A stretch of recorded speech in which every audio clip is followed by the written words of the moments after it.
کسی سے زیادہ لوگ پیار کریں محبت کریں کہیں پہ زیادہ رش لگ جائے یہ کوئی دلیل نہیں. کل تک تو یہ دلیل ہوا کرتی تھی. آج ہم جب یہ کہتے ہیں ہماری ویڈیوز اتنے ملین لوگوں نے دیکھ لی تو کہتے ہیں یہ کوئی دلیل نہیں ہے. اندازہ کریں کل تک رش دلیل ہوتا تھا, ہمارے فرقے کا بڑا ہونا یہ دلیل ہوتا تھا, سواد اعظم کہتے تھے. آج مکر گئے, کہتے ہیں نہیں کوالٹی جو ہے وہ دیکھنی چاہیے, کوانٹٹی سے کوئی فرق نہیں پڑتا. نان مسلم تو مسلمانوں سے بھی زیادہ ہیں تو کیا وہ ٹھیک ہوں گے؟ اور بھائی نان مسلم تو پہلے بھی زیادہ تھے, تو پہلے سواد اعظم تم کیوں تھے؟ تو تمہاری دلیل تو مر گیا, اپنی موت مر گیا. علمی پوائنٹ نمبر 3, وہ کہتے ہیں چونکہ بابوں کی اتنی شان ہے لہذا ان بابوں کا احترام کرنا آپ کے اوپر لازمی ہے. ہم آپ کے بابوں کا اتنا ہی احترام کرتے ہیں جتنا آپ دوسروں کے بابوں کا احترام کرتے ہیں. اگر آپ نے ہم سے احترام کروانا ہے تو آپ رول ماڈل بنے نا, تو ہم احترام پوچھ لیتے ہیں. کروڑوں دیوبندی مولانا اشرف علی تھانوی صاحب کو حکیم الامت مانتے ہیں. بریلوی انہیں کیا کہتے ہیں؟ مسلمان بھی نہیں مانتے, کہتے ہیں تھانوی رسول اللہ کلمے کو انڈورس کیا ہوا ہے. اب بریلوی کو کیا پتا تھا کہ چشتی رسول اللہ اور شبلی رسول اللہ ادھر بھی نکل آئے گا, اور تو انجینئر صاحب نے آگے کٹا نا. اسی طریقے سے کروڑوں بریلوی سب کانٹیننٹ کے احمد صاحب بریلوی صاحب کو مجدد مانتے ہیں. دیوبندی اور اہل حدیث کیا کہتے ہیں؟ وہ بھی کروڑوں میں ہے دیوبندی, تو اہل حدیث تو چلے نہیں ہوں گے, وہ بھی کروڑوں میں ہے جو یہ کہہ رہے ہیں کہ یہ تو مجدد دین بدعت ہے. تو یہ لوگ ایک دوسروں کے بزرگوں کا احترام نہیں کرتے اور ہم سے یہ ڈیمانڈ کرتے ہیں ہم ان کے بزرگوں کا احترام کریں. ہم بے احترامی نہیں کر رہے, ان کے کرتوت لوگوں کو بتا رہے ہیں جو گن پوائنٹ میں نے نہیں ان سے کتابوں میں لکھوائے. ایک دوسرے کو جو یہ گالیاں دے کے گئے, کفر کے فتوے لگا کے گئے, آج لوگ کہتے ہیں جی صاحب فتنہ کھڑا کر رہے ہیں. میں نے فتنہ اس صورت میں کھڑا کیا ہوتا جب میں ان بزرگوں کی کتابوں کو کسی غار سے دریافت کر کے نا تو میڈیا پہ لے آتا. تم لوگ آج تک پرنٹ کر رہے ہو اور فخریہ بتاتے ہو کہ یہ ہمارے عقیدے ہیں, ہم دوسروں کے بارے میں یہ سوچتے ہیں. احمد صاحب بریلوی صاحب کی جو کتاب ہے احکام شریعت, خود باپا جانی کے مدرسۃ المدینہ سے مکتبۃ المدینہ سے چھپ رہی ہے. اس میں اعلیٰ حضرت سے پوچھا گیا کہ یہ جو وہابی فرقے کے لوگ ہیں اور دوسرے فرقوں کے اور یہود و نصارہ, ان کے ذبیحہ کا شرعی حکم کیا ہے؟ تو اعلیٰ حضرت نے مدنی پھول ارشاد فرمائے. انہوں نے کہا کہ کوئی وہابی ہو, اور پھر بریکٹ کھولی, دیوبندی, اہل حدیث, قادیانی کافروں کو ان کے ساتھ ذکر کیا, یا نیچری ہو, نیچر کے ماننے والے سر سید احمد خان کے, یہ سب کے سب لوگ اگر 1,00,000 دفعہ بھی اللہ کا نام لے کر ذبیحہ کریں تو ذبیحہ مردار رہے گا. البتہ یہود و نصارہ کا ذبیحہ حلال ہے. یعنی اعلیٰ حضرت کے نزدیک یہود و نصارہ بہتر ہے کس سے؟ دیوبندیوں سے اور وہابیوں سے, شیعہ سے, قادیانیوں سے. ان کو یہ ساروں کو برابر وہ مانتے ہیں. پھر ملفوظات اعلیٰ حضرت میں اعلیٰ حضرت سے پوچھا گیا کہ کیا ہم کسی وہابی, دیوبندی, اہل حدیث امام کے پیچھے نماز پڑھ سکتے ہیں؟ اعلیٰ حضرت وہابی دونوں کو کہتے ہیں, دیوبندیوں کو بھی اور اہل حدیث کو بھی, لیکن دیوبندیوں کو گلابی وہابی کہا جاتا ہے. جو مکمل سرخ وہابی ہیں وہ دوسرے والے ہیں, اہل حدیث جو لال ہیں. تو ان کے پیچھے نماز پڑھ سکتے ہیں؟ تو انہوں نے سیدھا جواب دیا کہ ان کی نہ نماز ہے نہ جماعت ہے. یعنی وہ کہتے ہیں ان کی تو اپنی نماز نہیں ہوتی, آپ ان کے پیچھے کیوں پڑھیں گے؟ ان کی اپنی بھی نہیں ہوتی, کیونکہ انہوں نے کہا نہ ان کی نماز ہے نہ جماعت ہے.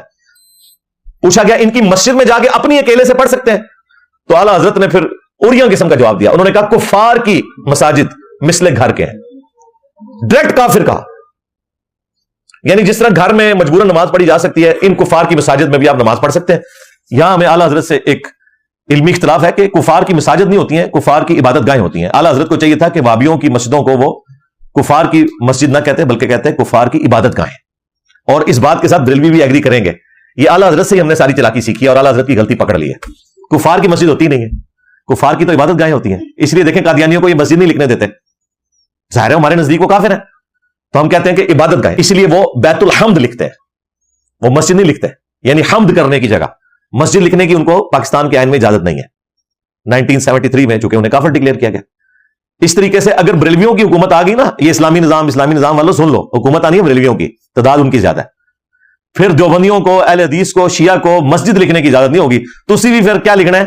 بیت الحمد ہی لکھا کرو گے اپنی مسجد کے باہر. گل میری نوٹ کر لو. خیر بریلوی تو بہت ہارڈ لائنر ہے, وہ مسجدیں چھین لیں گے آپ سے, رہنے بھی نہیں دیں گے. ظاہر ہے جب یہ آپ کو کہیں کہ مسجد میں کوئی وہابی گھس جائے تو مسجد کو غسل دینا ضروری ہو جاتا ہے. یہ اعلیٰ حضرت نے خود لکھا ہے کہ میرے جو استاد تھے نا وہ اس مسجد کو غسل دلوایا کرتے تھے جہاں کوئی وہابی نماز پڑھنے کے لیے بھی آ جائے, اپنی نماز پڑھنے کے لیے بھی آ جائے. پھر تیسرا سوال ہوا کہ ان کی اذان, انہوں نے کہا کہ ان کی اذان بھی نماز کی طرح باطل ہے. ہاں اللہ کا نام آ جائے, رسول اللہ کا نام آ جائے تو آپ عز و جل یا صلی اللہ علیہ وآلہ وسلم کہہ سکتے ہیں, باقی اذان کا کوئی جواب نہیں دینا. اور بقول ہمارے بابا جی کے چھڑ دو وابیاں دی اذان دا کی احترام. یہ تو سورہ دے سور نے. جس طرح انسانوں میں اور باقی مخلوقات میں سے پلانٹ ارتھ پہ سور سب سے بدترین مخلوق ہے, سور کے اندر اگر کوئی بدترین مخلوق ہے تو وہ وہابی ہیں, اس لیے ان کی اذان کا کوئی احترام نہیں. یہ بابا جی نے فرمایا تھا. تو ظاہر بابا جی نے اعلیٰ حضرت کے نامکمل مشن کی تکمیل کی ہے. پھر اعلیٰ حضرت نے جو حسام الرحمین میں علماء دیوبند کے اوپر کفر کے فتوے لگائے, اس سے آپ کو پتا چل جائے گا کہ انہوں نے کتنا احترام کیا ہے. اشرف تھانوی صاحب کو بھی اس میں کافر ڈکلیئر کیا گیا, اور جواباً انہوں نے بھی کوئی کسر نہیں چھوڑی. حسام الحرمین, حرمین کی تلوار, اس کے مقابلے پہ انہوں نے لکھی المحنت علی المفنت, ہند کی تلوار ایک پاگل سٹھیائے ہوئے بابے احمد بریلوی کے اوپر. اور اس میں انہوں نے کہا کہ احمد بریلوی ان کی پوری جماعت ایک شیطانی لشکر ہے جو ہم پہ حملہ آور ہوا ہے. علماء دیوبند رضی اللہ عنہم پر جس طرح کے انبیاء پر شیاطین حملہ آور ہوتے تھے, 14ویں صدی کے مولویوں کو انہوں نے رضی اللہ عنہم کہا. اور بعد میں جا کے انہوں نے اسی کتاب میں لکھا کہ محمد بن عبد الوہاب کے جو ماننے والے وہابی اہل حدیث فرقے کے لوگ ہیں یہ خارجی ہیں. آج ریالوں کے چکر میں ایک ہو گیا, پہلے ایک دوسرے کو اسی طریقے سے کہا کرتے تھے. کتابوں میں ابھی بھی یہی لکھا ہوا ہے. اور کتابیں پرنٹنگ ہونا بند نہیں ہوگی, یہ نہ سمجھیے گا کہ میں پرنٹ کروا کے بانٹ رہا ہوں. یہ فخریہ وہ ان کتابوں کو رکھتے ہیں, اپنے سلیبس کا حصہ بنائے ہوئے ہیں, اور لوگوں کو بتاتے ہیں کہ یہ ہمارے بزرگوں کی تعلیمات ہیں. لہٰذا یہ کہنا کہ بزرگوں کا احترام کریں, تو آپس میں تو آپ ایک دوسرے کا احترام یہ کرتے ہیں کہ ایک عام جاہل بریلوی بھی دیوبندیوں کے عالم کو کہتا ہے کہ یہ گستاخ رسول ہے, اور ایک عام دیوبندی بھی بریلویوں کے عالم کو کہتا ہے کہ یہ مشرک ہے. یہ ٹوٹل اوقات ہے تمہاری ڈگریوں کی, تمہارے احترام کی. لوزامو علمی پوائنٹ نمبر 4, وہ کہتے ہیں 90 لاکھ کو کلمہ پڑھایا تھا ہمارے بزرگوں نے سب کانٹیننٹ میں. ان کو یہ بھی شرم نہیں آتی کہ اگر اس زمانے میں 90 لاکھ لوگ سب کانٹیننٹ میں مسلمان ہوتے نا, تو آج مسلمانوں کی تعداد اس وقت جو تعداد ہے اس سے 3 گنا ہوتی. آج بھی سب کانٹیننٹ میں 80% نان مسلم ہے, 20% صرف مسلمان ہے. جھوٹ بولتے ہیں, جھوٹ کے پاؤں نہیں ہوتے. دوسری بات, آج سینکڑوں ہندوؤں کو کیمرے میں ڈاکٹر ذاکر نائک نے کلمہ پڑھایا, تو کیا بریلویوں نے ڈاکٹر ذاکر نائک کو سلطان الہند مان لیا؟ کہتے ہیں نہیں, کلمہ ضرور پڑھایا لیکن اس کے عقیدے صحیح نہیں ہے. اللہ تعالیٰ چاہے تو فاسق سے بھی دین کا کام لے سکتا ہے. یہ تو میں احتراماً کہہ رہا ہوں, یہ تو فاسق بھی نہیں مانتے, وہ تو کافر سمجھتے ہیں.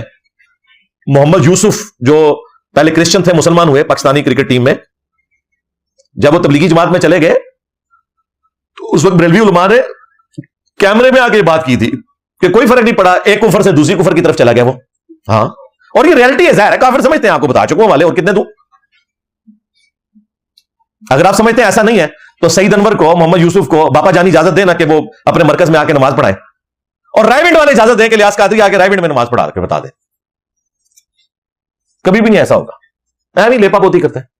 تو ڈاکٹر ذاکر نائک کو تو انہوں نے سلطان الہند نہیں مانا. کہتے ہیں جی وہ بخاری مسلم حدیث ہے, اللہ تعالیٰ فاسق سے بھی دین کا کام لے سکتا ہے. تو اگر کلمہ پڑھا دیا تو یہ تو کوئی دلیل نہیں کہ وہ ٹھیک ہو. شکر الحمدللہ, پہلے تو یہ دلیل ہوا کرتی تھی. ہمیں تو یہ اسی چیز کا کہتے ہیں نا, انجینئر صاحب جو ہے وہ ڈائریکٹ کیسے مسلمان ہوئے ہیں, ہمارے بزرگوں نے کلمہ پڑھایا. مجھے بتاؤ ڈاکٹر ذاکر نائک کے کلمہ پڑھانے کو تم کیوں نہیں مان رہے, اسے سلطان الہند کیوں نہیں کہہ رہے؟ اس نے تو کیمرے میں پڑھایا ہے, باقی لوگوں کا تو ریکارڈ جو ہے وہ ہو بھی سکتا ہے نہیں بھی ہو سکتا, یہاں تو ڈیفینیٹ ہے. اور وہ غریب الوطنی کی زندگی گزار رہے ہیں حضرت ابراہیم علیہ السلام کی طرح. ان پہ مظالم ہوئے, انہیں اپنا ملک چھوڑنا پڑا, لیکن یہ کتنی نفرت کرتے ہیں. کہتے ہیں جی اس نے یزید کو رضی اللہ عنہ کہا, بالکل ہم بھی کہتے ہیں کہ اس نے غلط کیا, سب سے پہلے میں نے علمی رد کیا تھا اس کا. لیکن تمہارے بزرگوں نے تو اپنے ناموں کے کلمے پڑھائے ہیں, چشتی رسول اللہ پارٹی, تھانوی رسول اللہ پارٹی, شبلی رسول اللہ پارٹی, اور کتنی گستاخانہ باتیں میں نے تمہارے بزرگوں کی ہائی لائٹ کی ہیں. جو آج تم کہہ رہے ہو کتابیں بدل گئی ہیں, وہ بھی میں نے تمہارا پوسٹ مارٹم کیا, کتابیں کوئی نہیں بدلی ہیں, تمہارے پرانے بزرگ بھی دفاع کرتے رہے. میں نے اعلیٰ حضرت سے ثابت کیا کہ انہوں نے سبا سنابل کی تعریف کی ہے فتاوی رضویہ میں, اور کہا رسول اللہ کی بارگاہ میں مقبول ہے, اس میں بھی چشتی رسول اللہ نکلا ہے. اگر اعلیٰ حضرت کو پتا تھا کہ اس میں چشتی رسول اللہ لکھا ہے تو اعلیٰ حضرت فارغ, اور اگر نہیں پتا تھا ان کی بزرگی فارغ کہ انہیں پتہ نہیں چلا. ایسی کتاب کو نبی الاسلام کی بارگاہ میں مقبول کہہ رہے ہیں کہ جس میں چشتی رسول اللہ لکھا ہوا ہے. پیر میر علی شاہ صاحب نے چشتی رسول اللہ کا دفاع کیا تحقیق الحق فی کلمت الحق کے اندر, ان کو نہیں خیال آیا. 1937 میں پیر میر علی شاہ صاحب فوت ہوئے ہیں, اور 1921 میں اعلیٰ حضرت فوت ہوئے ہیں.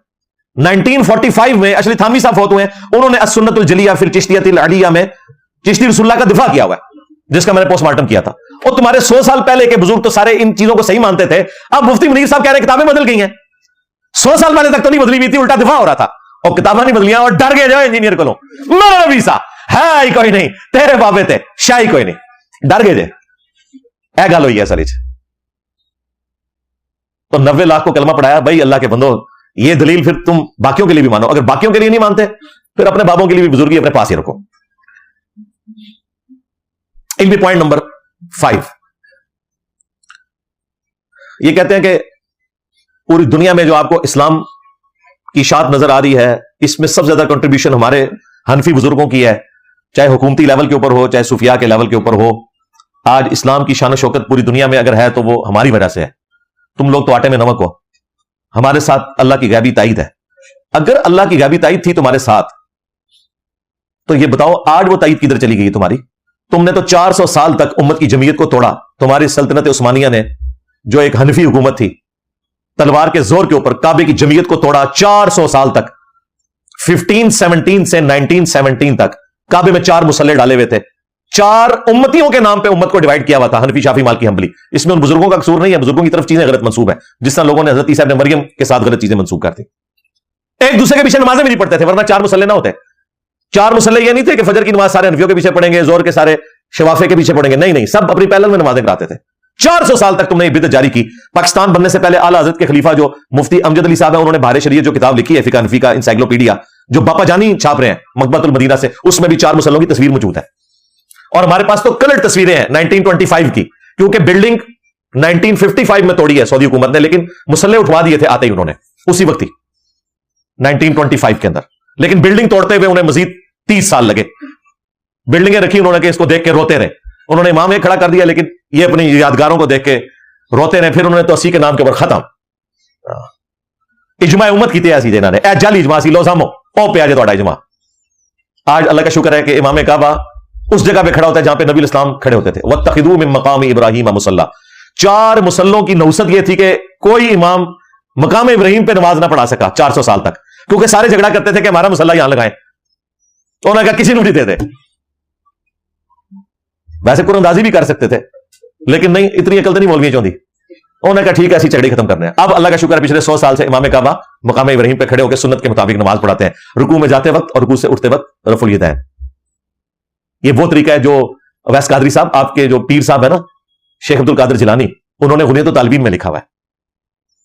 لیکن آپ اس طریقے پہ نماز نہیں پڑھتے، آپ اس طریقے پہ نماز پڑھتے ہیں جس پہ قادیانی پڑھتے ہیں. ہائے حنفی بریلوی، حنفی دیوبندی، حنفی قادیانی، کیونکہ قادیانی فقہ میں حنفی ہیں. ہمارا کوئی اسٹوڈنٹ قادیانی نہیں ہو سکتا کیونکہ وہ تو نماز پڑھتا ہے بخاری مسلم میں لکھے ہوئے سنت طریقے پہ. ہاں تمہارے لوگ قادیانی والے طریقے پہ نماز پڑھ رہے ہیں، لو سامو. اور تمہارا پیر جس کے نام پہ تم 11ویں کھا رہے ہو، ان کی نماز بھی بخاری مسلم کے مطابق تھی، ہماری نماز بھی اسی طریقے کے اوپر ہے. تم اپنے پیر کی بھی پیروی نہیں کرتے، صرف 11ویں کھانے تک پیروی ہے، نماز کے طریقے میں نہیں ہے. اور یہ تمہارے لیے کہہ رہے ہیں، ہمیں کوئی انٹرسٹ نہیں. ہم عبد القادر جیلانی کی نماز نہیں پڑھ رہے، نہ ہم کہیں یہ کہیں گے کہ ان کی نماز کوئی ہمارا فخر ہے.